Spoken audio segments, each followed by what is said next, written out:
The 2026 National Basketball Playoffs were postponed by a month, and after the quarterfinals, they will still rest for a month until when we shall go to the next stage. Nyanzi, does this mean that it is going to affect some programs within the basketball season?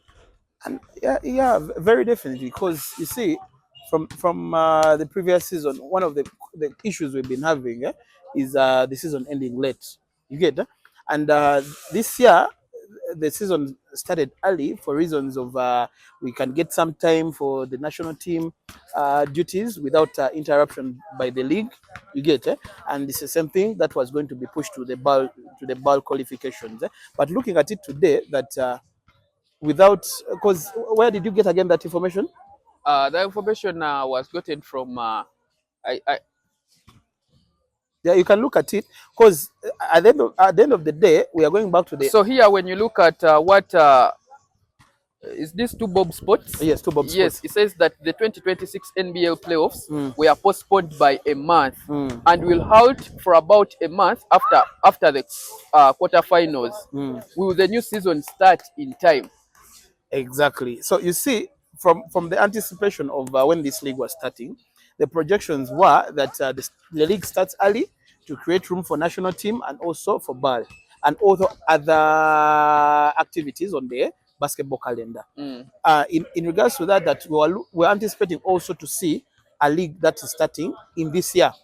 You get it? So that we have a bigger window next year to have other activities, because we have national team, we have 3-on-3, we have tournaments going on, qualifiers and stuff like that. Mm. You get it? So when we see again the league being extended without I don't know his source to that statement, but I think it would be important to have this kind of transparency sometimes. And That then after that, we look at a post by Brian here about Namblazers mm, writing to FUBA seeking clear timelines and selection criteria for Uganda's ball representative, exactly. citing repeated repeated NBL playoff disruptions. Exactly, because this takes us back to 2023 Yes, when Namongo Namongo Blazers, bailed out yes, onto the withdrew ball from the competition. into the competition, which wasn't okay. It raised red flags on why are we having this, and the same thing, instead of rectifying it the next season, we ended up taking Namongo even before Mm, the playoffs. I mm. mean, before the finals, Yes, before which the finals. still didn't make sense. Because remember the drama that came about when Namongo went to play the round of 16. Was it Mm-hmm. the round of 16? Then came back and they were forced to have a game with City To, to, Oils to, to dive into playoffs immediately. immediately. And Yes. remember the fatigue and all that they had. Mm. Admin is the halting of the what With the, of the finals. You yes. get the point. So when we see such things happening, they are disrupting not just the game, but also I often come on the side of the fan base. They Mm-hmm. are disrupting that momentum Yes, that we had yes. built over Exactly. the season. Mm-hmm. That we're having fans building up and they are anticipating. Sometimes when the momentum picks off, you don't want to drop it. So you're saying that the effect does not only stop on the teams, No, but no, no, it no, no, no. crosses down the fan, because Yeah, the fan surely base. if I don't have the program to plan my day and to make sure Mm, that I'm there mm. at the time where I'm supposed to be there, Mm. really it is a very big challenge. Exactly. So at the end of the day, we would love to see official communications and reasons as to why. Because you see, uh, the fans sometimes we are leaving them out, but actually they make the players and the fans make this whole thing make sense at the end of the day. Mm. Because if the fan doesn't know what's going on and the player is being driven in a direction that he has no choice but to accept, you get it? Mm. That's why the morale and energy keeps on So dropping. Nyans, it's not a blame game or anything, but who is to No, be this not held accountable? no. Who is That's why I'm responsible? saying this And I'm time talking around. about the chain of flow of information. You get it? Hmm? Who is responsible is to be held Yeah, accountable. I'm telling you, like I said, remember when I mentioned about Albert Ahawe giving us proper press conferences where if the national team is going for ABCD, come out officially in the with the proper press conference. so that people know that these are not speculations. This is not corridor Yeah, information. because even where You get, where you see where we get this information, these are not official pages. they're not official pages. That's Yeah, why I'm talking about that we need to have official communication. This is going to help us streamline not just for the league, but it's also getting fans engaged, because this information is not for players. Often, most of the time, the players know because they yeah, have management and yeah. all The that. teams, the But players, they all know. the fans out here, they don't know what's going on, and they don't understand what is the reason why. And the fans are stakeholders. No, they are one of the biggest stakeholders, because what does it mean to play the game without the fans? You get the point. Eh? So it's very important to see fans being involved, and how are we involving them?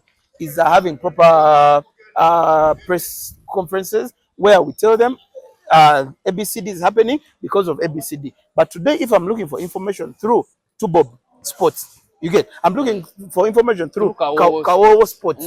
You get. Eh? Which is okay, but It's okay, but what's their source?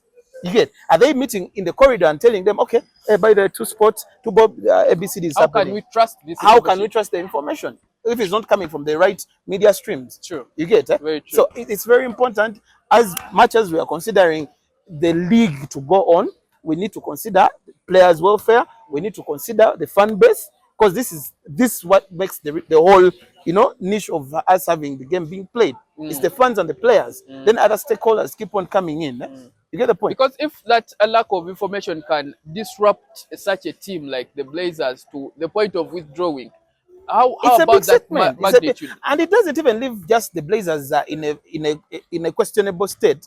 It leaves Uganda as a country to the ball, franchise that is trying to push basketball in Africa. That's okay. All countries are organized. What's happening in Uganda? You get. So when opportunities and other breakthrough moments are coming, sometimes they will not look at Uganda, not because we are not playing good basketball, but because of our organization. You get. Because the previous year, a team bails out. The next year, a team comes back, forced to play immediately. This year, a letter has been issued asking why. Okay, what's the program going forward on representation at the bar level? Exactly. You get the point. Yes, and it is a team. It's such a big team asking for this information. No, it's not even about the big team. I know the card you're playing about the big team. No. It is a big team, but then important for this information to come out, because right now, as we speak, we don't. Maybe they are not defending the previous representatives of Uganda in the BAL, but today we have so many contenders in the same space. You get the point. We have City Oil, we have Namongo, we have Life, we have Summit, we have UCU, we have Victoria University. You get. This is a whole long list of guys who have upped their game. So this is not just information for Namongo Blazers. Yeah. It's information for every team participating to understand why. Okay, when, what is going on? What is going to be the criteria? Is it a blueprint that is followed to standard, or FUBA chooses as it wishes? You get. So that streamlining of information and making things clear from the word go, it's very important, not just for the teams, or not just for Namongo Blazers, like I said, not just important for City Oil, but all the contending teams. You get. Because in Assumption, I know the best team in the league represents us, and as of today, we got the best team. By the best team, you mean the winner? The winner, yes, of the league. You get. And in Assumption last season, Namongo went because they were topping the table. You get. And also we had queries from City Oil, and because the league is not yet done, so you can't welcome and say it's Namongo supposed to go. So we need a clear criteria whereby you're not just making decisions in the boardroom, but you're also involving fans to understand. Me as a fan of, let me say, Summit or Victoria University or UCU, I need to know, okay, what is the criteria of my team being seen at the bar level?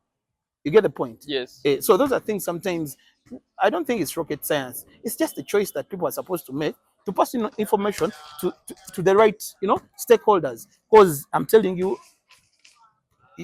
not just anywhere in the world, the fans are running, making sense out of this sport. Yeah. And if we keep on eliminating them out, and we are making decisions and they are just in there, they will not come back. True. You get. Because we had picked up a very good momentum this season round. Yeah, very true.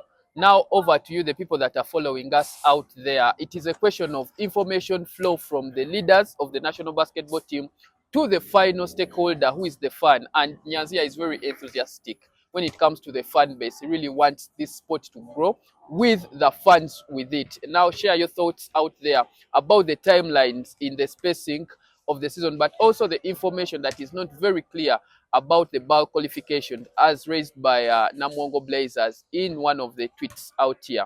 Share your thoughts.